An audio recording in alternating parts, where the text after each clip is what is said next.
오늘 사사기 16장 4절부터 5절 말씀 가지고 삼손에 대한 성경적인 것은 이런 제목으로 함께 은혜를 나누고자 합니다. 오늘 사사기에 나오는 이 삼손의 이야기를 통하여서 그동안 잘못 전하여진 그 삼손의 이야기들이 너무 많습니다. 여러분, 삼손 그러면 무엇이 생각이 나십니까? 힘이 장사인 삼손, 그가 어떻게 비참한 삶을 살았는지에 대해서 이렇게 생각을 하지요. 근데 그것이 우리가 생각할 때에 너무 많은 사람들이 그 잘못된 관점의 성경을 보았다라는 것이죠. 그래서 오늘 우리 말씀을 보면서 무엇이 잘못되었는지 우리라도 바르게 성경을 보는 시각을 가졌으면 하는 마음에서 준비했습니다. 오늘 삼손의 이야기는 예수 그리스도의 십자가를 통한 구원의 메시지로 성경적인 관점에서 보아야 한다는 것입니다. 그러므로 우리가 잘못 알고 있는 편견을 바로잡고 성경이 말씀하고자 했던 진리를 바로 알아가는 시간이 되어야 합니다. 삼손을 타락한 사사였으며 여자 앞에 무력한 괴력의 소유자쯤 이렇게 생각을 합니다. 이 모습은 하나님의 말씀을 좀 더 깊이 헤아려 보지 않고 겉으로 본 결과물입니다. 구체적으로 삼손을 보면 삼손은 출생하기 전부터 하나님의 사자들이 그를 찾아와서 누구를? 부모를 찾아와서 수태고지라 이렇게 이야기를 해줍니다. 그러니까 천사가 찾아와서 당신에게 내년 이맘때에 아들이 있을 것이다. 성경에 이 수태고지에 대한 기록이 많지 않습니다. 하나님으로부터 성별된 언약의 백성들 중 정말 특별하게 기록할 만한 이유가 있었던 아브라함 100세 때에 태어난 이삭이나 또 세례 요한 그리고 예수님의 정도만 천사들이 찾아와 수태고지를 했습니다. 그때 놀라운 것은 오늘 우리가 함께 읽은 삼손도 여기에 속한 인물의 사실입니다. 따라서 삼손이나 이삭이나 세례 요한과 마찬가지로 구속사와 언약에서 아주 특별한 인물이었다는 것을 생각하지 않고 삼손을 보면 힘만 장사였지 여자에 빠져서 패가 망신한 사람처럼 성경을 볼 수밖에 없다는 것이지요. 이렇게 삼손의 이야기는 사사기 13장에서 16장까지 기록되어 있습니다. 사사기 13장 1절 말씀 함께 보겠습니다. 이스라엘 자손이 다시 여호와의 목전에 악을 행하였으므로 여호와께서 그들을 40년 동안 블레셋 사람의 손에 넘겨주시니라. 아멘. 시대적 배경이 블레셋에게 40년 동안 압제와 지배를 받고 있었던 때라는 것을 말하고 있습니다. 바로 그때 여호와의 사자가 삼손의 어머니를 찾아옵니다. 그리고 잉태하지 못하고 있는, 임신하지 못하고 있는 그 여인에게 아들을 낳을 것이라고 수태고지 해줍니다. 사사기 13장 5절 말씀 봅니다. 보라, 내가 임신하여 아들을 낳으리니 그의 머리 위에 삭도를 대지 말라. 이 아이는 태에서 나옴으로부터 하나님께 바쳐진 나실인이 됨이라. 그가 블레셋 사람의 손에서 이스라엘을 구원하기 시작하리라 하시니. 아멘.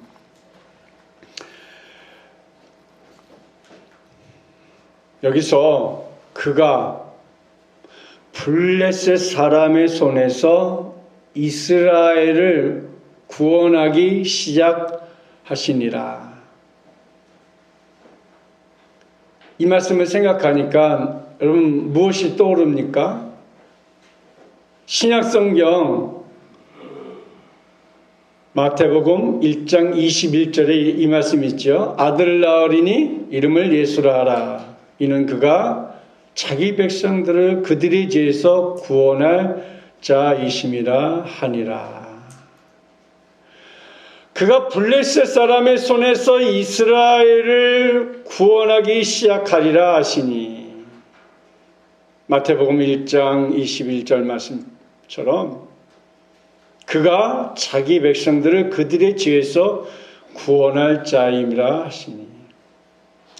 이 말씀을 보면 삼손도 자기 백성을 구원할 자라는 사실을 서두에 밝힘으로써 예수님을 예표하는, 표상하는 인물이라는 사실을, 그래서 수태고지한 사실을 우리에게 주목해 보아야 하는 것입니다.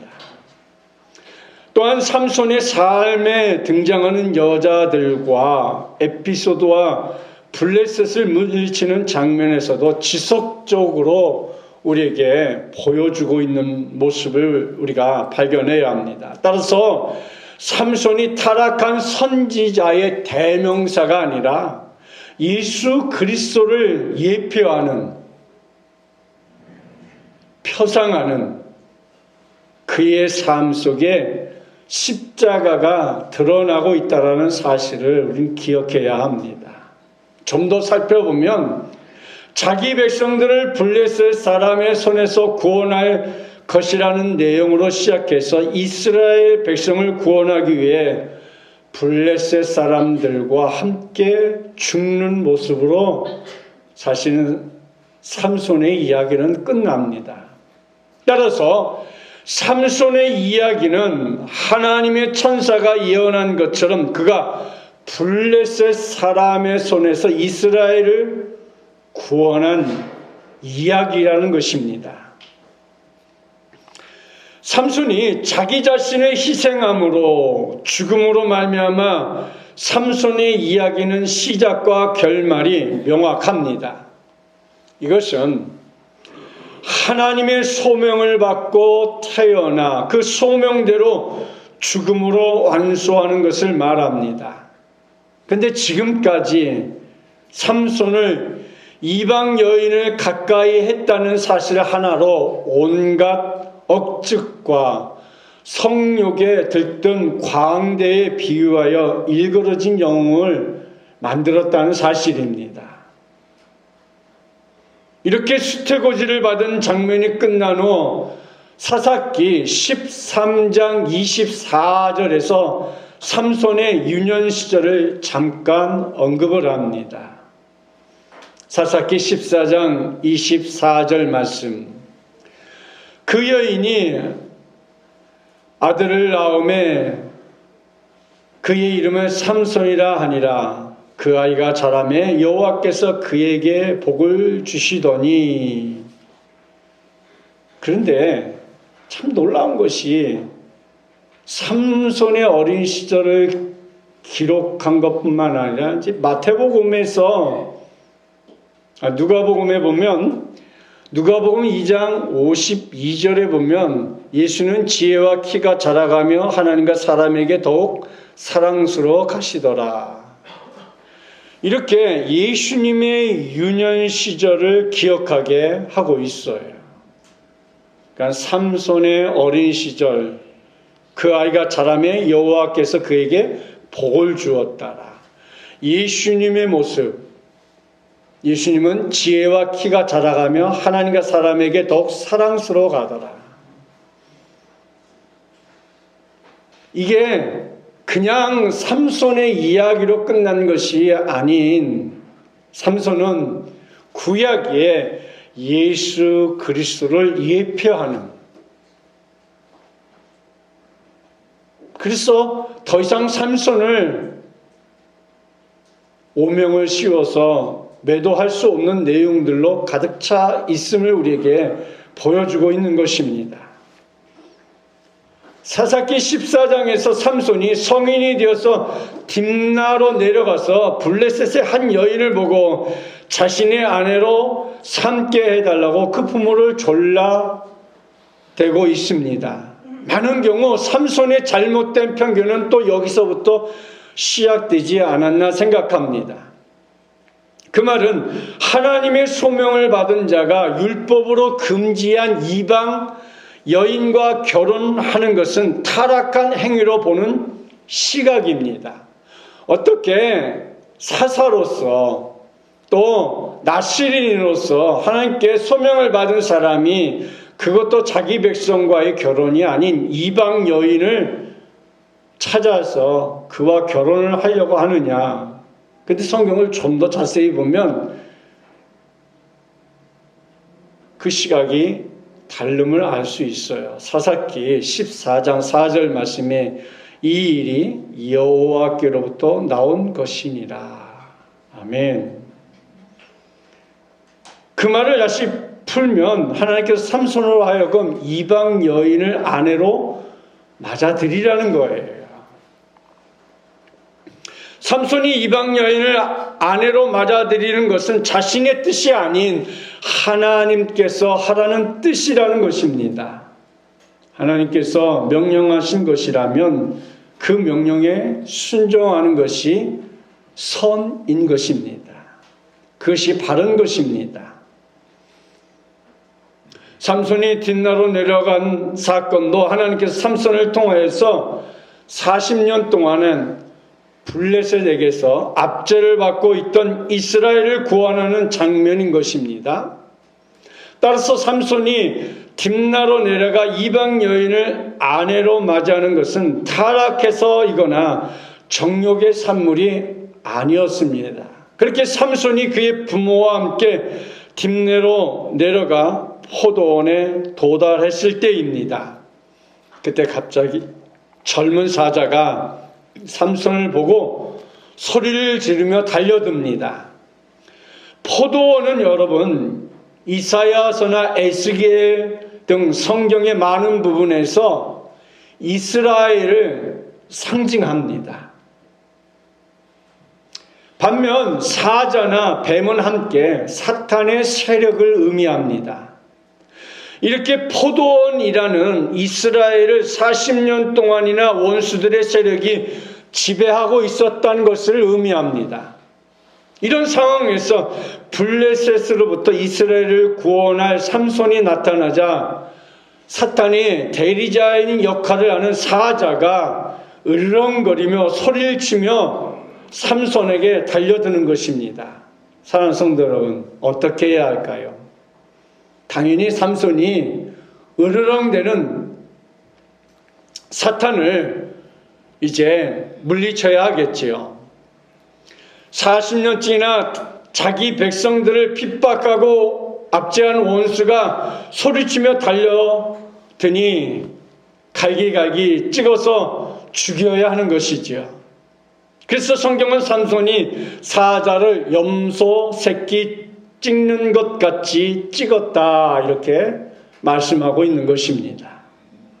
삼손이 블레셋으로부터 이스라엘을 구원할 것임을 명확하게 보여주고 있는 내용인 것입니다.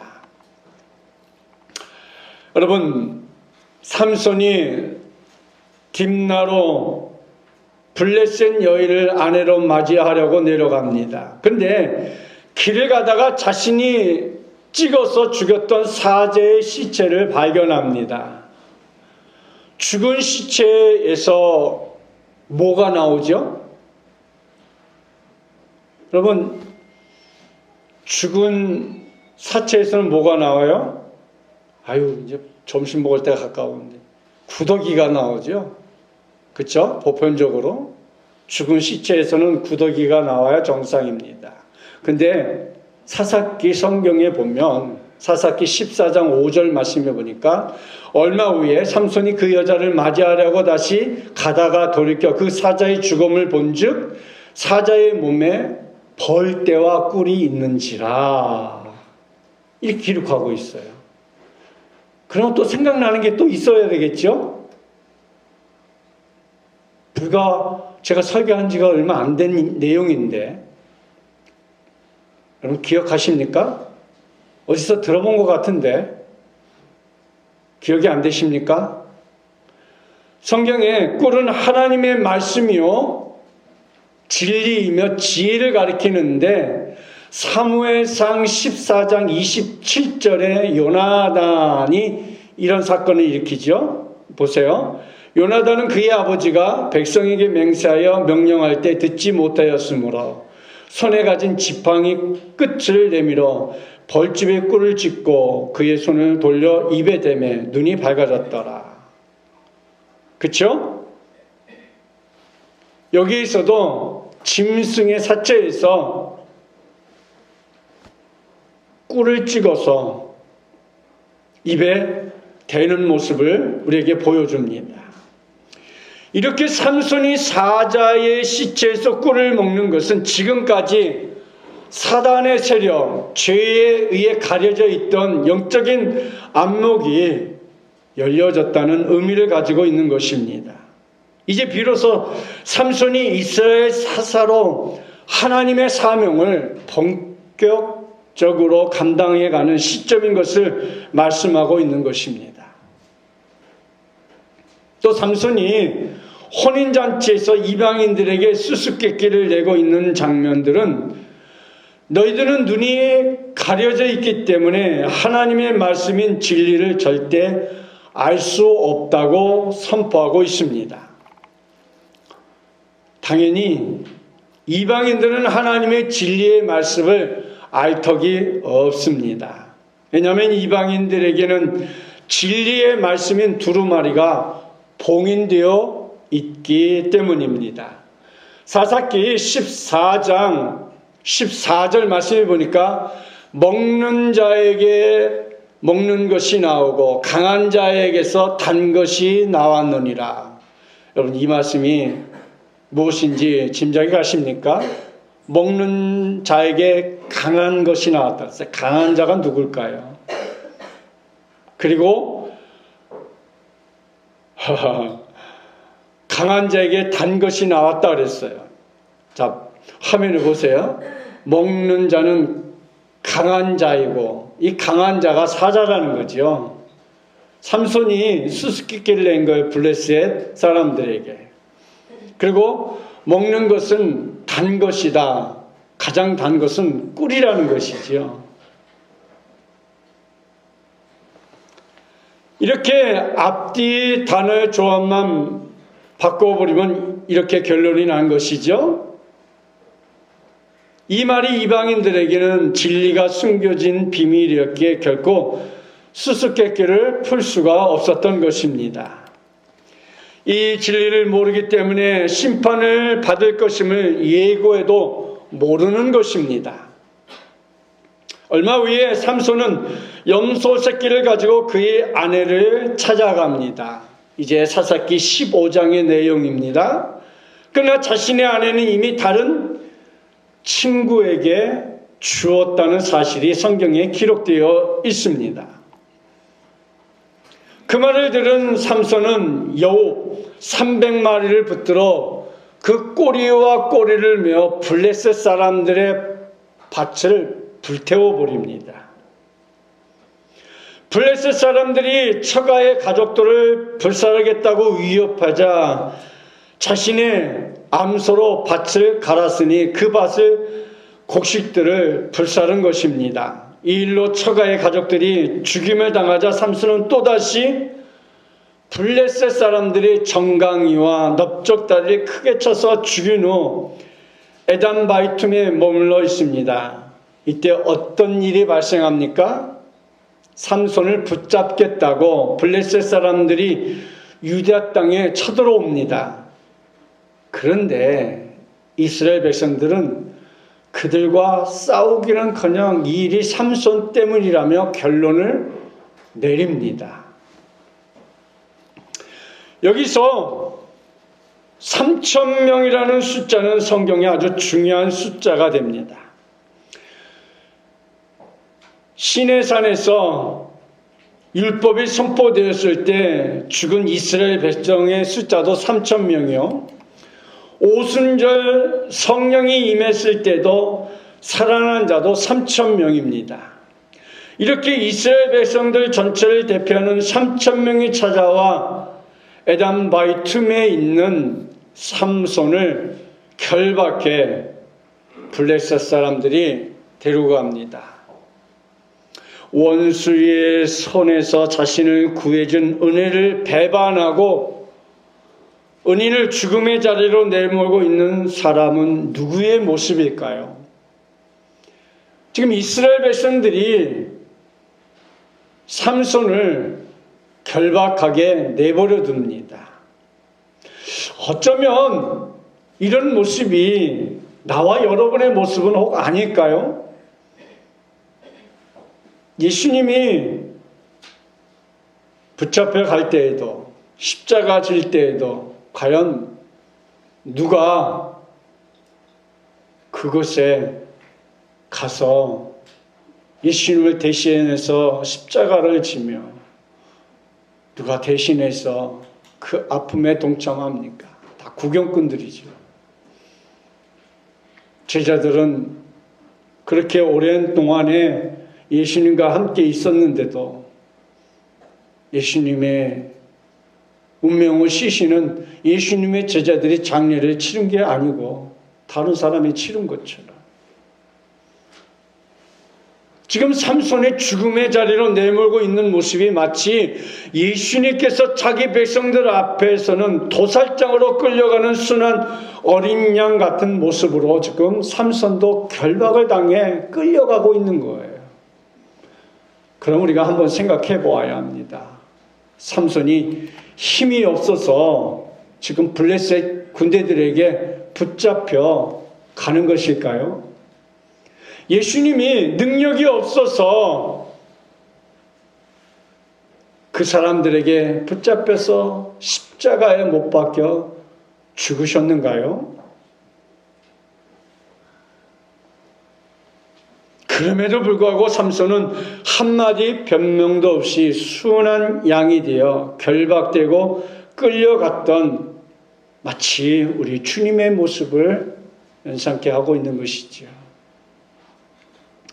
무리를 걷고 오병이의 역사를 행하시며 죽은 자도 살리시는 능력의 하나님께서 자기 백성들을 위해서 유월절에 어린 양이 되어 십자가를 지신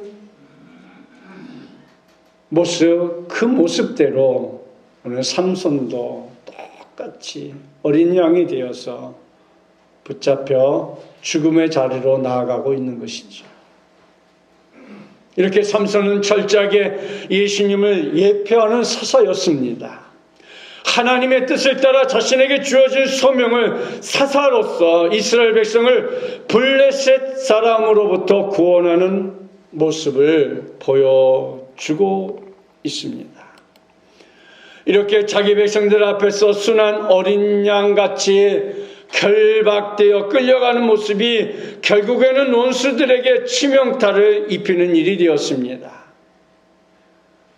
예수 그리스도께서 십자가를 지심으로 사탄의 세력들을 무장 해제시키는 치명타를 입힌 것처럼 말입니다. 그래서 사사기 15장 18절 말씀에서 이렇게 기록합니다.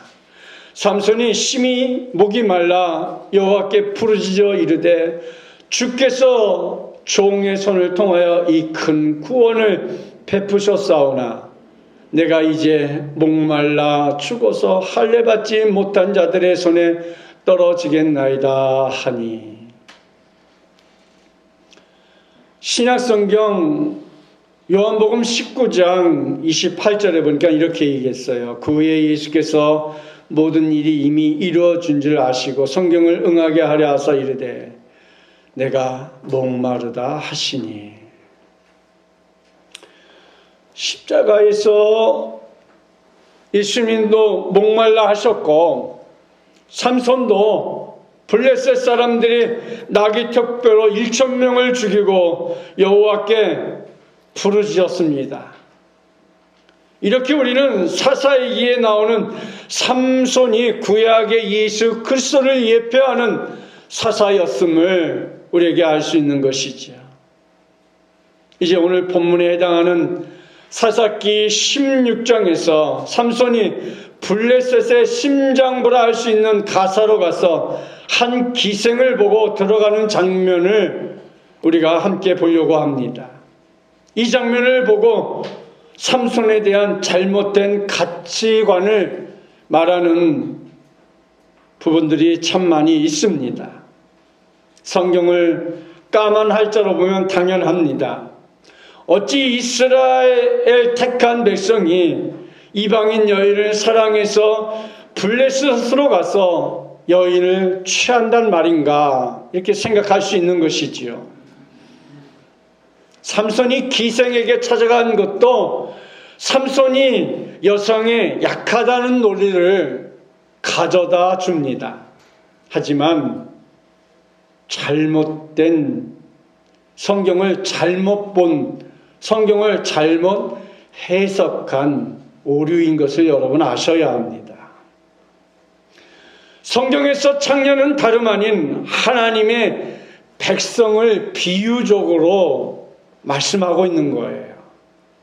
하나님을 떠난 이스라엘 백성들, 삼손이 창녀를 사랑한 모습은 예수님께서 죄 많은 인류를 사랑한 모습입니다.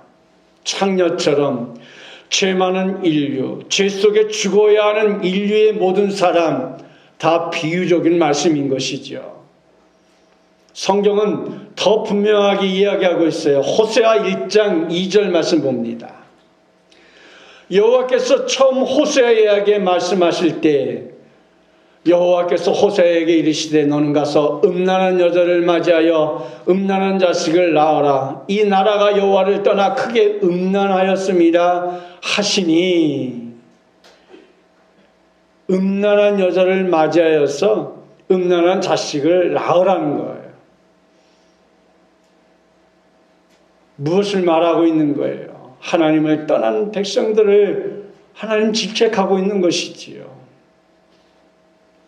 이렇게 호세아나 삼손이 기생집에 들어간 사건이 구속적인 십자가 이야기를 하고 있는 것입니다. 삼손이 가사에 내려와 기생집에 들어갔다는 소식은 곧 가사 사람들에게 알려집니다. 그러자 그들은 그 집을 에워싸고 밤새도록 매복하고 있다가 삼손을 죽이려 합니다. 사사기 16장 3절 말씀에 보면 삼손이 밤중까지 누워있다가 그 밤중에 일어나 성문짝들과 두 문설주와 문빗장을 빼어가지고 그것을 모두 어깨에 메고 헤보론 앞산 꼭대기로 가니라. 블레셋 사람들이 매국하고 있는 그때에 삼손은 누워있다가 성문짝 두 문설주와 문빗장을 빼어가지고 헤보론 앞산까지 나갔다 그랬어요. 원수들의 땅, 그것도 그 땅의 심장부에서 그들의 성문짝을 빼어 유대 땅으로 옮기고 있는 장면입니다. 원수를, 여러분, 성에 있어서 가장 중요한 곳이 어디죠? 성문이에요, 성문. 그래서 우리나라도 서울에 사대문이 있죠. 예전에는 이 성문으로 모든 것이 들어오고 나가고 했어요. 성문만 닫아놓으면 정말 들어갈 방법이 없었습니다. 영적으로 이 성문은 가장 중요한 것을 여기서 말해주고 있는 것이지요. 성경에 이 예언을 예언해 놓고 있어요. 창세기 22장 16절 17절 말씀해 보니까 이르시되 여호와께서 이르시기를 내가 나를 가르쳐 맹세하노니 내가 이같이 행하여 내 아들 내 독자도 아끼지 아니하였은즉 내가 내게 큰 복을 주고 내 씨가 크게 번성하여 하늘의 별과 같고 바닷가의 모래같이 하리니 내 씨가 그 대적의 성문을 차지하리라. 그렇습니다. 이 말씀은 아브라함이 모리아 산에서 사랑하는 이삭에게 칼을 들어서 이삭을 치려고 할 때에 하나님께서 아브라함아 아브라함아 부르시면서 내가 내 사랑하는 독자 이삭을 아끼지 않고 바쳤으니 그때 주신 그 말씀인 것이죠. 이렇게 죽어야 할 이삭 대신에 죽임을 당한 어린 양을 준비해서 죄로 말미암아 죽어야 할 저와 여러분을 대신해 죽은 어린 양이 예수 그리스도이십니다. 바로 십자가를 예표하는 사건이지요. 그럼 삼손을 통해서 십자가를 예표하는 것은 무엇일까요? 삼손이 원수의 심장부에서 성문짝과 문설조 그리고 문빗장을 뽑아낸 것도 마찬가지입니다. 바로 메시아이신 예수 그리스도께서 십자가에 못 박혀 죽으심으로 인하여 사탄의 세력들을 뿌리째 뽑아 박살내는 모습을 예표로 보여주고 있는 것입니다. 이것이 영적으로 예수 그리스도의 길을 예배하는 것입니다. 우리 삼손이 여자에 빠져있는 타락한 사사였다는 오명을 벗어버리고 성경 속에 숨어있는 영적인 진리로 말미암아 예수 그리스도의 십자가를 통한 구원의 놀라운 소식을 볼 수 있는 영적인 눈이 우리에게 띄어지기를 주님의 이름으로 축복합니다. 여기서 삼손에 대한 또 다른 오해가 있습니다. 바로 오늘 우리가 읽은 드릴라의 이야기입니다. 사사기 16장 4절 말씀에 보면 이후에 삼손이 솔의 골짜기에 드릴라라 이름하는 여인을 사랑하매 솔의 골짜기는 삼손의 고향인 소라와 인접해 있는 곳으로 포도원 골짜기라는 의미를 지니고 있어요. 이것은 이스라엘과 블레셋의 경계에 위치하고 있어서 이스라엘과 블레셋이 자주 싸우던 곳입니다. 따라서 드릴라가 살았던 당시에 그것이 유대 땅인지 블레셋 땅인지 명확하게 알 수 없습니다. 삼손이 솔의 골짜기에 살고 있는 드릴라라는 여인을 사랑했다고 했습니다. 근데 여기서 오해가 있는 거죠. 드릴라라는 이 여인이 이방 여인이라고 생각하는 사람들이 많다라는 것이지요. 근데 드릴라는 이방 여인이 아니었습니다. 이 드릴라라는 삼손의 힘의 근원을 밝혀내면 각각 은 1000개씩을 주겠다고 합니다. 이 말은 5골에서 은 1100개씩 주겠다고 했어요. 그러면 도합 얼마가 되죠? 이 말은 드릴라는 유대 백성도 블레셋 백성도 아님을 증명해주는 이 단서가 되는데 한번 보시길 바랍니다. 왜냐하면 딥나 여인은 블레셋 여인으로 명백하게 성경에 언급되어 있어요. 그래서 블레셋 사람들은 딥나 여인에게 협박을 합니다. 자기 민족 사람이니까 마음 놓고 협박을 해요. 근데 드릴라에게는 협박이 아닌 협상을 합니다. 그래서 각각 은 1100개씩을 주겠다고 협상을 합니다.